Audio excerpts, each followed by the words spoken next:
Hello students, आज हम अभिव्यक्ति माध्यम में जो मोस्ट इम्पोर्टेंट क्वेश्चन हैं वो करने जा रहे हैं। लेकिन इससे पहले अगर आप मेरे चैनल पर न्यू हैं तो सबसे पहले मेरे चैनल को सब्सक्राइब कीजिए। अगर आपने सब्सक्राइब कर रखा है तो बेल आइकन को प्रेस कीजिए ताकि जो भी न्यू वीडियो हैं उनका नोटिफिकेशन आप तक पहुंच जाए।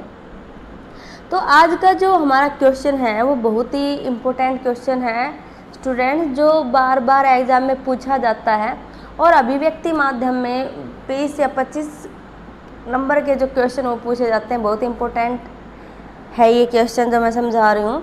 तो जो फर्स्ट क्वेश्चन है कि टेलीविज़न का जनसंचार माध्यम में क्या महत्व है, या ऐसे भी पूछा जा सकता है कि जनसंचार माध्यम में टेलीविज़न की क्या भूमिका है, उसकी भूमिका को स्पष्ट कीजिए। तो जो आज का युग है आधुनिक युग है, आधुनिक युग में टेलीविज़न का हमारे जीवन में बहुत ही बहुत महत्वपूर्ण स्थान है, या मैं यूँ कहूँ कि टेलीविज़न एक महत्वपूर्ण अंग बन चुका है। रेडियो के बाद टेलीविज़न का ही महत्व सबसे ज़्यादा बढ़ गया है और टेलीविज़न में हम देखने के साथ साथ सुनते भी हैं, सुनने के साथ साथ चित्रों को भी देखते हैं, क्योंकि ये दृश्य और श्रव्य दोनों ही माध्यम है। टेलीविज़न के लिए समाचार लिखते समय अनेक बातों को ध्यान में रखना चाहिए, क्योंकि जो लिखित सामग्री पर्दे पर दिखाई जा रही है वो उन चित्रों के साथ मैच होनी चाहिए, उनके अनुकूल होनी चाहिए। क्योंकि जो टेलीविज़न की जो स्क्रिप्ट होती है, जो प्रिंट माध्यम तथा रेडियो माध्यम से दोनों ये अलग प्रकार की होती हैं, और टेलीविज़न की स्क्रिप्ट में कम से कम शब्दों का प्रयोग करते हुए अधिक से अधिक खबरें देनी चाहिए, शब्द कम प्रयोग होने चाहिए और खबरें ज़्यादा होनी चाहिए। और दूरदर्शन के लिए समाचार लिखने की जो मूलभूत शर्तें हैं वो इस प्रकार हैं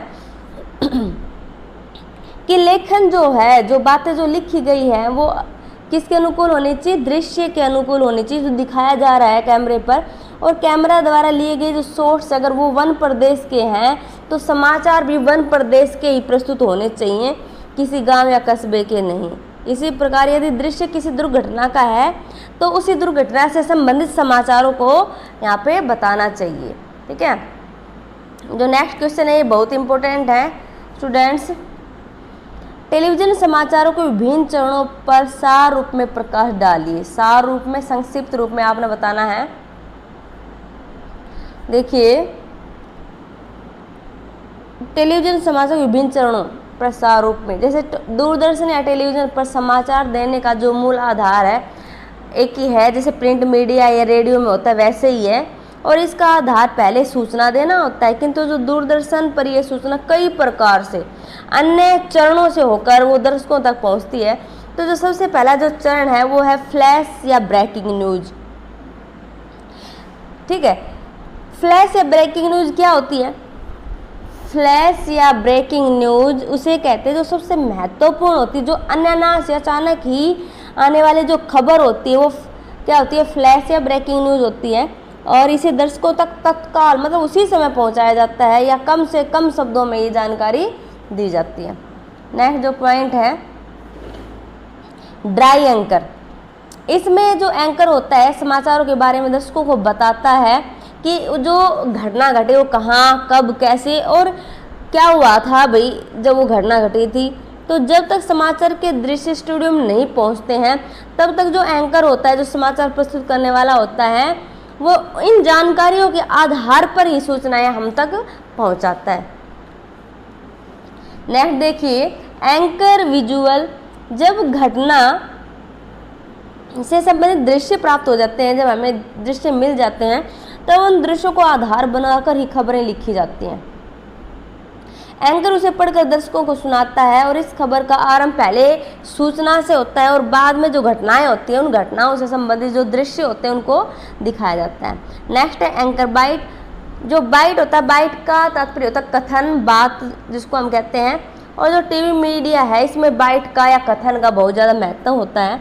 टीवी की किसी भी खबर को पुष्ट सत्य साबित करने के लिए घटना के दृश्यों को दिखाए जाते हैं, तथा जो प्रत्यक्षदर्शी है, जो लोग वहाँ पे खड़े हैं, जिन्होंने उस घटना को देखा है, उन लोगों से भी वहाँ की जो कहानी है उसके बारे में सुना जाता है कि कैसे क्या हुआ। ठीक है, नेक्स्ट है लाइव। लाइव का अभिप्राय है किसी समाचार या घटना का सीधा प्रसारण। लाइव का सीधा सीधा अर्थ क्या होता है? किसी समाचार घटना का सीधा प्रसारण। टीवी चैनलों का प्रयास रहता है कि घटना स्थल से जो दृश्य है वो तत्काल दर्शकों तक पहुंचाया जाए, उसी समय पहुंचाया जाए। और इसके लिए जो घटनास्थल पर जो संवाददाता जो होता है वो कैमरामैन और जो ओबी उनकी जो वैन होती है उसका प्रयोग करके वो सीधा दर्शकों तक लाइव उस घटना को पहुंचाता है। जैसे क्रिकेट मैच है, बाढ़ के दृश्य आदि इसके उदाहरण है जो लाइव हम देखते हैं। नेक्स्ट है एंकर पैकेज। एंकर पैकेज के द्वारा समाचार को पूर्ण रूप से प्रस्तुत किया जाता है और इससे संबंधित घटना के दृश्य उन लोगों से जुड़े होते हैं तथा जो कथन है या ग्राफिक्स द्वारा सूचनाएं दी जाती हैं। नेक्स्ट क्वेश्चन है, रेडियो और टेलीविजन के समाचारों की भाषा शैली कैसी होनी चाहिए? रेडियो और टेलीविजन दोनों जनसंचार के बहुत ही महत्वपूर्ण साधन है बेटा, और इसलिए इन पर प्रसारित होने वाले जो समाचार होते हैं उनकी भाषा शैली भी बहुत ही महत्वपूर्ण होती है।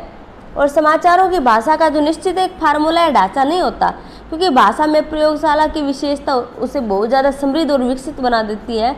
रेडियो और टीवी शिक्षित व अशिक्षित दोनों प्रकार के श्रेणी के जो लोग हैं वो देखते हैं, और भारत जैसे जो विकासशील देश में उसके जो श्रोता है, जो सुनने वाले हैं और जो दर्शक है वो पढ़े लिखे लोगों से निरक्षर जो अनपढ़ लोग हैं और मध्यम वर्ग के जैसे किसान वर्ग है, ये सभी उन चीज़ों को देखते हैं और इन सभी लोगों तक विभिन्न प्रकार के जो समाचार हैं, सूचनाएं हैं, वो पहुंचाना रेडियो और टीवी का प्रमुख उद्देश्य होता है। अतः स्पष्ट है कि समाचार व सूचना भाषा के माध्यम से ही दी जा सकती हैं। इसलिए जो रेडियो है और जो टेलीविज़न है, टेलीविज़न के समाचारों व सूचनाओं की जो भाषा होती है ऐसी सीधी और सरल भाषा होनी चाहिए ताकि आम लोग भी उसको आसानी से समझ सकें, और साथ ही भाषा के स्तर और गरिमा से भी किसी प्रकार का समझौता नहीं करना चाहिए। ठीक है।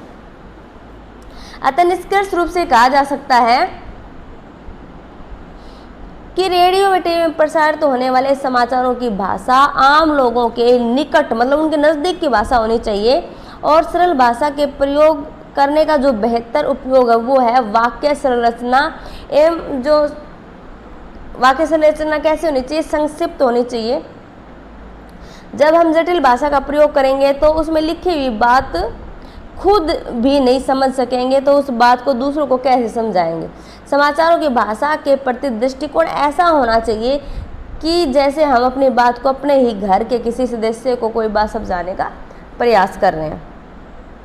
जो रेडियो व टेलीविज़न है वह हमें कितनी सरल और प्रभावी भाषा का प्रयोग कर रहे हैं उसके अंदर उसे जांचने के लिए, उसे परखने का जो सही ढंग है या तरीका है कि हम समाचार लिखने के पश्चात उसे बोल बोल कर देखें।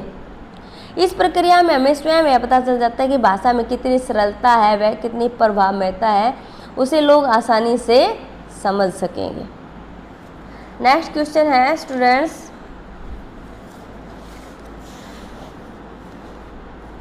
रेडियो समाचार की संरचना किस पर आधारित है? ये जो क्वेश्चन है ये भी बहुत ही इंपॉर्टेंट है स्टूडेंट्स।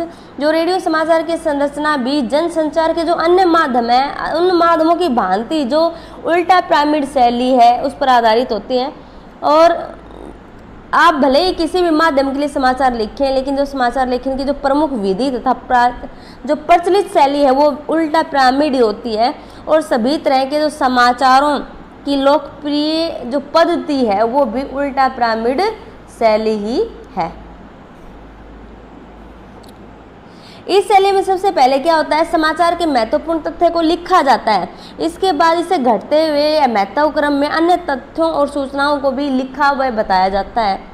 और इस शैली में किसी घटना या विचार अथवा समस्या का जो ब्यौरा है उसको काल और क्रम के अनुसार सबसे महत्वपूर्ण तथ्य या सूचना से आरंभ किया जाता है। कहने का अर्थ क्या है कि इस शैली में कहानी की भांति जो क्लाइमैक्स अंत में नहीं अपितु समाचार के आरंभ में होता है, मतलब जो मुख्य बात होती है शुरू में ली जाती है। ठीक है। उल्टा पिरामिड शैली में कहानी की भांति क्लाइमैक्स अंत में नहीं अपितु शुरुआत में लिया जाता है, आरंभ में लिया जाता है। और उल्टा पिरामिड शैली में कोई निष्कर्ष नहीं होता। और जो उल्टा पिरामिड शैली होती है उसको 3 भागों में विभाजित किया जाता है, जैसे इंट्रो है, बॉडी है और समापन। समापन समाचार के इंट्रो को हिंदी में मुखड़ा कहते हैं और इसमें खबर के मूल तत्व को शुरू की 2 या 3 पंक्तियों में बताया जाता है और ये खबर का सबसे महत्वपूर्ण हिस्सा होता है, अहम हिस्सा होता है। और इसके बाद बॉडी में समाचार का एक विस्तृत ब्यौरा दिया जाता है, वर्णन किया जाता है, विस्तार से बताया जाता है।